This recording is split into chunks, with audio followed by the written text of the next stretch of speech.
Hello again. Welcome to AI Would Agree. We're back yet again for another fantastic episode. Sound like a TV presenter when I say that. I'm not going to get used to this. It's really weird. Thank you for everybody for coming along. If you haven't watched the show before, we're live on LinkedIn. We're also live on Twitter. On either platform, if you put notes in the comments, we will see what you write down live. So if you've got any questions that you'd like to ask, we'll do our best to answer them as we go through the show. It's always best with an interactive audience, so please do feel free. If you are watching the show back, obviously the video does stay live afterwards. Anybody watching the show backwards, don't, because it'll confuse you. If you are watching it re-recorded, that is, please feel free to ask questions in the comments. Oh, here we go. Like, I'll put my teeth back in. Is it Friday yet, Chris? Honestly, yeah, is it Friday yet? I'm trying to be serious here and it's just not working. No,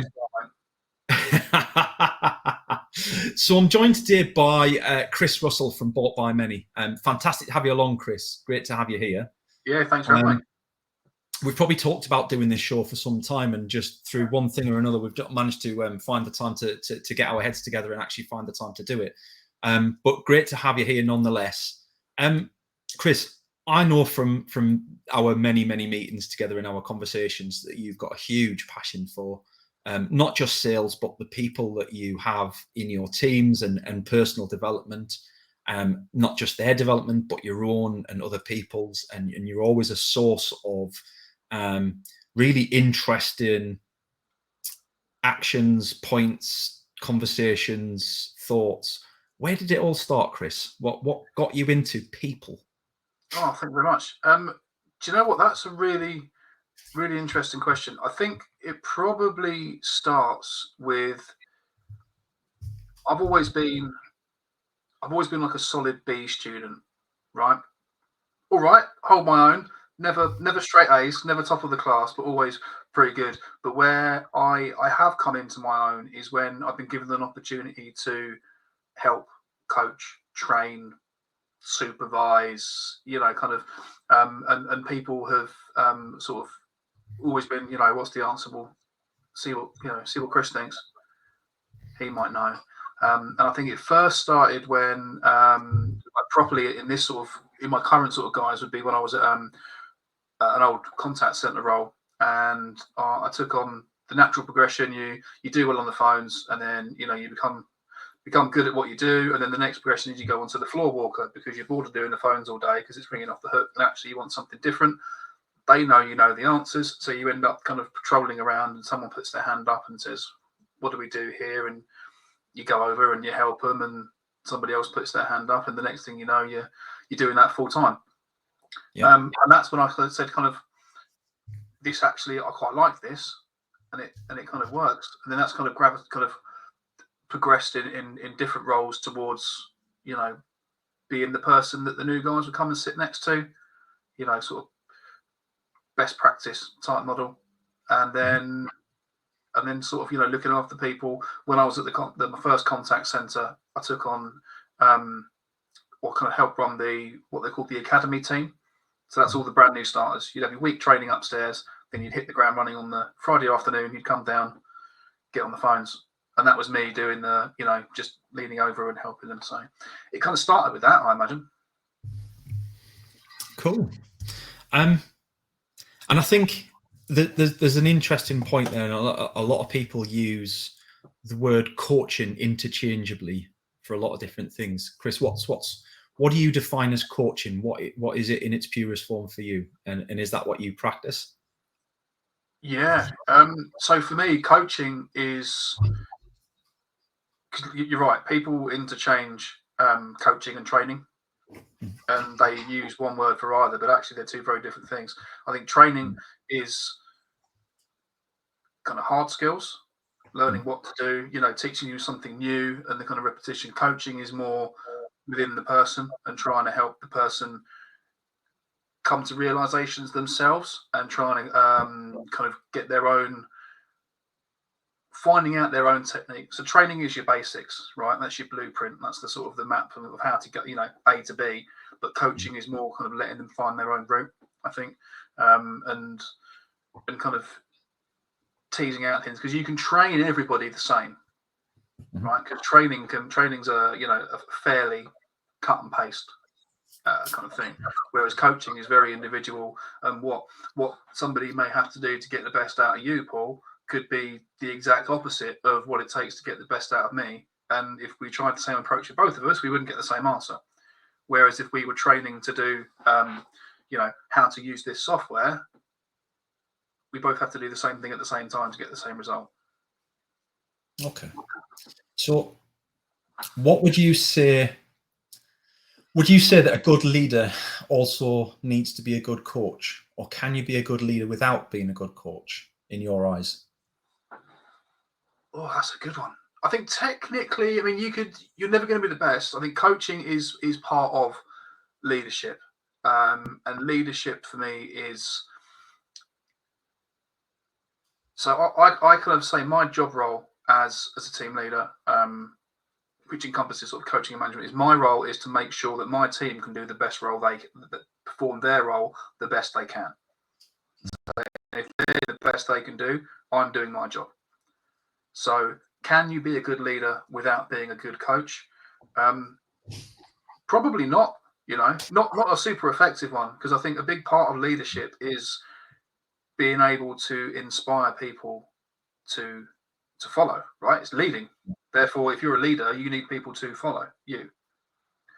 So in order to do that, you need to inspire people to want to follow you.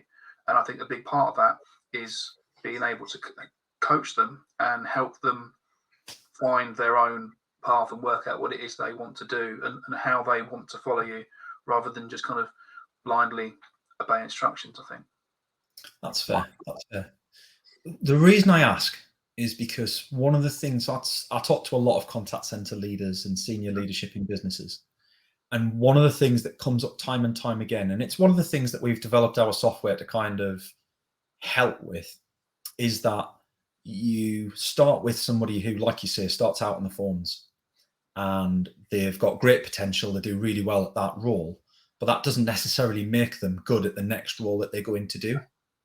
So in your eyes, what is it? What are the indicators that you kind of look for that would indicate somebody who would be a good coach? Because the hard part is you're not actually doing that coaching until you do the next job. You're not being a leader until you start the next role. So what are the sort of things that you kind of look for in the people that you'd like to see promoted? What are the key indicators of leadership in your eyes?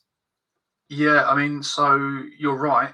Often, I mean, I can only really speak for sales, but definitely in sales, that top performers does not always equal best leader. If anything, actually, what can happen is the natural progression, particularly in contact centers, is you take the person who's best at top on the phones, they're the shoo-in for the next sales manager. But the thing is, they're great at selling, but they're not very good at managing or leading people. So what happens is you lose twice. Yep. You gain a bad manager and you lose a top performer. Yeah. So what do I look for in people who could potentially or have the potential to lead? I think it's initiative, really, and willing to kind of take on that little bit beyond your role and say, I'll have a go at that, or just, don't worry about it, I can cover that. Again, linking back to the contact center experience we both have, it's about, just taking over little inquiries, So okay, I can pick that up. I know what that is, and I'm willing to help the other person. Whereas some of the top performers might know, but they're focused on their performance. So I think maybe that's it. It's kind of when you care just as much, or arguably more, about other people's performance and therefore the teams than you do just your own. That's fair. It's interesting. Like I talk about this in contact center context, but like I've seen the same thing happen in retail time and time again. I think it's probably the same in most teams. Is like traditionally the best performer will be promoted, which isn't always the right choice. One of the hard parts to consider around that for me has always been, if you don't choose the best performer, how does that make the best performer feel? And I guess you've kind of got to do a little bit.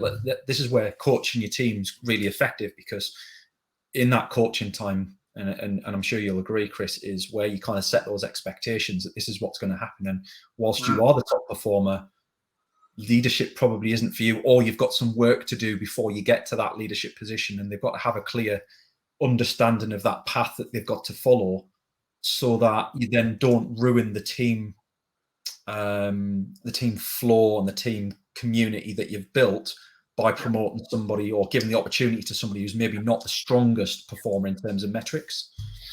Yeah, I mean that's exactly right. And I think with coaching, it's about, I mean, as with all sorts of leadership, really, it's about mutual expectation setting. What I expect from you, and in return what you can expect from me. But in a coaching environment as well, it's about that accountability and honesty. And actually, with coaching, it's less about performance and numbers and metrics. That we can kind of, if we're going to put things in different buckets, we can kind of put that in the management bucket. Really, what we with coaching, it's about the person, and it's almost taking the person out of the role and what can we do with the person so they're better at their role, rather than just monitoring their sort of tasks and their performance. So if you've got, to use the example, someone who is a very strong performer in their main role, and you're wondering whether they may or may not be ready for leadership or stepping up, and there's somebody who may not perform as well but you think is, it will be about like I said, setting the expectations and dealing with them as a person rather than as a performer. Because when you become the role of, go up into that leadership coach, you cease to be that performer. You're taking on a different role. So it's the suitability for the new role, that might necessarily mean it works both ways. I think what's always a challenge that I've seen in that regard as well is sometimes when you move into that leadership role, it's not always a clear distinction from your previous role to the new role. So sometimes, look, if I look at sales environment particularly, you'll become a sales team leader, but actually you'll still have a quota to make. You'll still have calls to make. You'll still have calls to take, and expectations as if you were almost still part of that team. But then all of a sudden you've also got that leadership responsibility, and you've got other people's development on top of that, and that's a pretty tough position to be in, right? Yeah, I've been there, and it's it can be a thankless task. Some people can do it well. I mean, it's not impossible, but I think the majority of people, it's tough to kind of spread yourself adequately into both. Because you're either kind of robbing Peter to pay Paul, aren't you? And you don't really I think there's probably an onus on the business as well.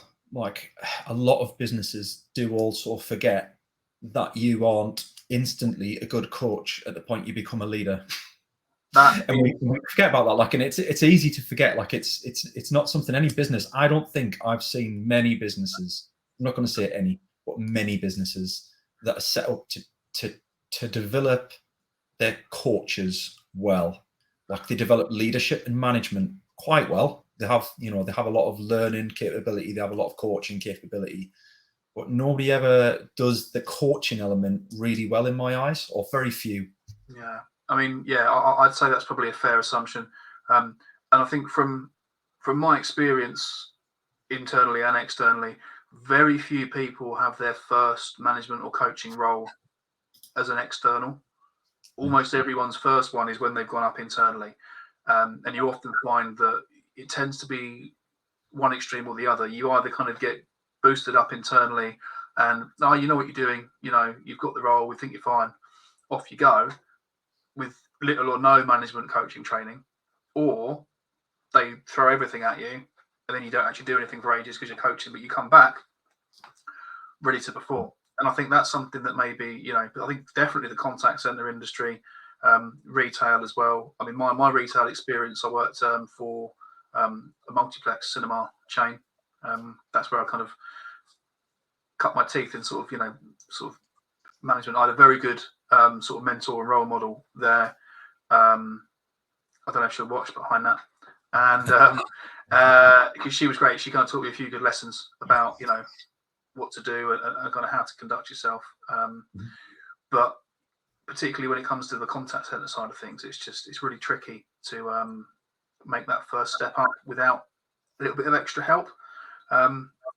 So yeah, it's tough. And I think that's kind of what I like about working with Modular Analytics Company, in that we've, like without this turning into a pitch, our product has always been about helping enable people to do their jobs, not about replacing people or automating things to save money. It's about how can we help people to do their jobs better. And for me, one of my big frustrations has always been exactly that in terms of leadership. And we're talking about performance feedback, right? So internally we call it coaching. It's not what I'd externally class as coaching, but same point. Performance feedback. And you can have a good coach, a good leader sat behind a bad team, and the team, can be uncoachable, they can be demoralized, they can be demotivated, and yet that leader will be continuously moving them incrementally to start with up that ladder towards their targets. But because they're not hitting target, that leader's getting battered time and time again, and it's very demotivating to be in that position. Likewise, you can be at the other end of the spectrum, and you can be a really poor leader sat behind a really good team, and the team are excelling in spite of you as opposed to because of you. And that, to be able to highlight those leaders to a business is something that really excites me, because it's like, now you can see as a business who's delivering real outcomes for your business, not just who seems to perform on the day in front of the management team, or passes their exams or can talk the talk. And I think you're a big fan of technology as well, right? Yeah, definitely, yeah. So I've got a quick question from Mark Garner. I'll pop it up on the screen. So Mark says he's met many leaders that aren't really people persons. That's hard to say in the third person. They're great on the project, but they can't really rally the team to get the job done. I've seen that as well. I've seen that loads. Yeah. In your eyes, Chris, how do you kind of deal with that situation, both as an external who's seeing that person failing to lead the team, and also if you were that person, what sort of steps would you take to kind of recognize that and develop yourself to the point where, do you think you can develop yourself to the point where you can do that? I mean, there's an element of will and skill, isn't there? You need some element of kind of being a person. Are they person people? I don't know. I guess kind of playing the semantics game, I say, are they not maybe a better manager than they are a leader, because they can get the job done? But as I said at the beginning, kind of like as a leader, my job is to make sure my team are getting their job done to the best of their ability. And in order to do that, you need to be a fairly good people person. So how would I go about kind of coaching that? I think it's two things really, which have helped me in outside of work and in, is self-awareness and accountability. So you need to be, and it was I took a few kind of cold big shocks when I started realizing what people thought of me. Not necessarily a bad way, but you need to start thinking of yourself as how others view you. Which it's kind of, when you realize that it's not just you getting on with the job and you have a direct impact over people, you need to kind of make sure that you're coming across in a certain way. So being that level of self-awareness can definitely help. And then with the accountability is, you need to kind of set that level of accountability for yourself and also for others. So you need to just kind of ask, like I said, setting expectations again. If they're not getting the rallying team to get the job done, it's an element of, we're not here just to mess around. And I think one of my colleagues said it today. It says, just because high performance doesn't have to not be fun. Yeah. And you can still have fun and perform well. They're not mutually exclusive. It's hard to get the balance. Yeah. It's not. I think there's an element there of people need to find their own leadership style as well. And I think some people get trapped into replicating what they see around them and what they see other people doing that works for them, and it doesn't work for themselves. Some people can naturally carry off a certain leadership style, and you can be a completely different personality type, completely different leadership style. And as a result, what will happen is you'll feel out of your comfort. I've been there and done that. I've tried to replicate that, and I've been completely out of my comfort zone. I felt really uncomfortable telling people the things that I felt like I needed to say to them. And actually, when I relaxed and became myself and let go of those ideals that I had imposed on me, I actually became a really effective leader. I think that's right. I think it's a certain level of confidence there that you've got to have to be able to step away from those expectations, especially when they come from above, rather than just being your peers. When you've got somebody looking down on you saying you need to be this sort of leader, it takes a strong person to say, no, I'm actually this sort of leader and I'm going to lead this way. And if you give me a chance, I will demonstrate it. And especially when you haven't done that, the first time's the hardest, right? because it's you're going out on a limb. Yeah, you're gonna the first few times you do it, you're gonna not hit either box, aren't you? You're gonna try and emulate someone and fail, so you won't find your own leadership style, nor will you get the results that you need. And I think again, a good example.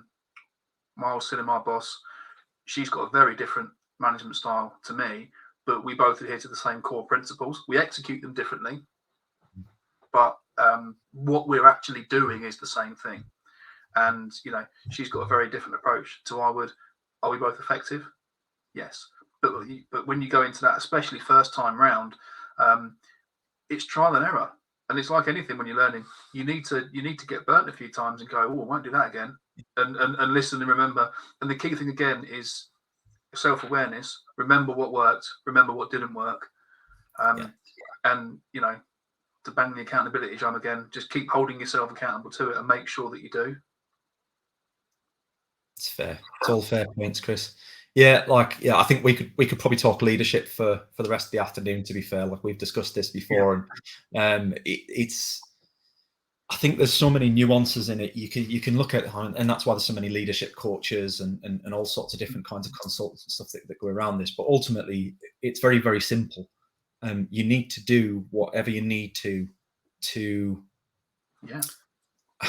whilst staying authentic and being yourself, to get that buy-in from your people and your team.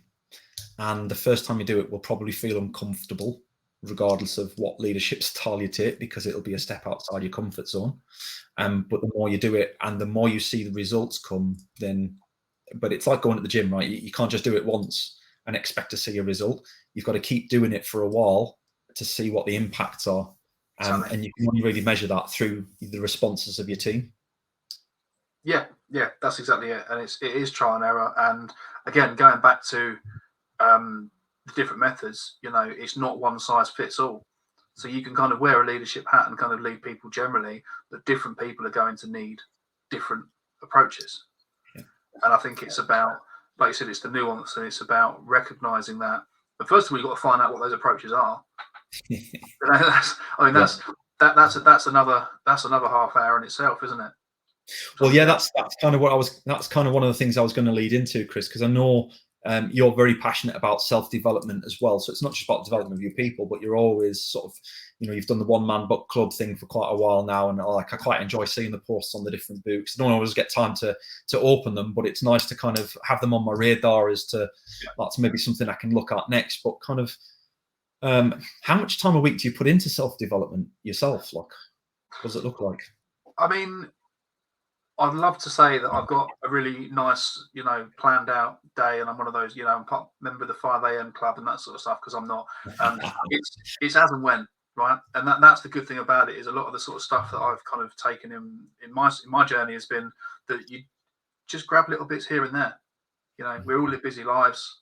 I've got 2 kids, I've got a job, all that stuff, and it's not a case of like, right, 8 till 9 o'clock is self-development time. It doesn't work like that. It's just kind of, you grab a, if I'm reading, I'll read, 5 minutes here, or a chapter there, or I'll watch a video on this. And I think for me, I've always been a bit of a sponge, and always just kind of soak things up and wanted to learn. So I probably do need more discipline things, because there's things that I want to do that I probably have had an opportunity to and haven't.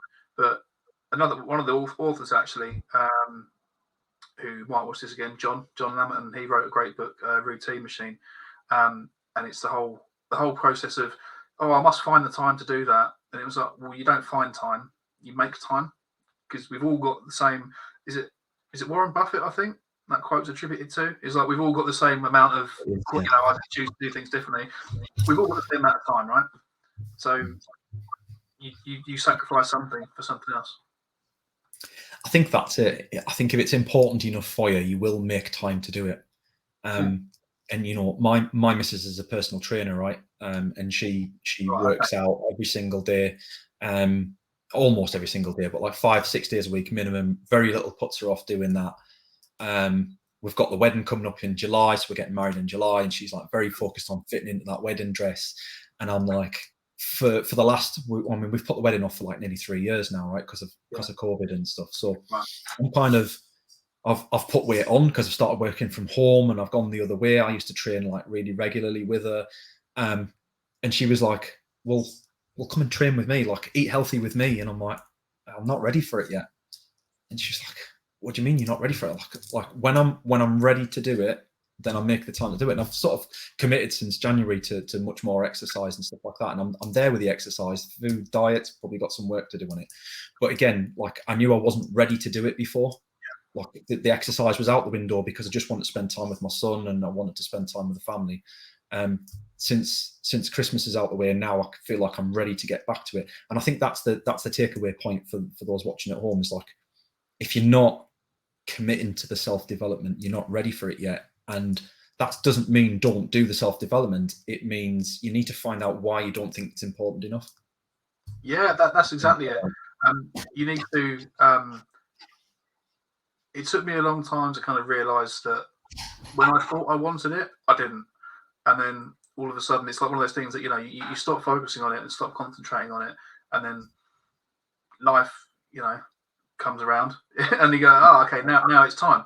And then you start looking at things, and events happen, and then it all makes sense. And then once you do start, you go, right, I see. Now you can, but you want to. I always look at it in terms of, I don't get up and consider whether I should go to work on the morning, right? We just get up and go to work. I don't get up and consider whether my son should go to nursery or not. He goes to nursery because that's our routine.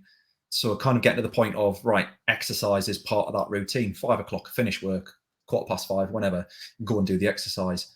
Self-development's no different. However it fits into your day, you need to fit that time in and not make it optional, because the moment it becomes optional in your head, you'll find excuses to not do it. So that's my biggest sort of freebie to anybody who's watching it. It's like, just make sure, sometimes it's about finding somebody to work out with, right? Sometimes it's about having a gym partner. Yeah, it's and you're right, it is sort of making time and getting it into that routine. And I noticed that when I've dropped out of the routine for whatever reason, I've stopped reading the books or whatever it was I was doing at that particular time.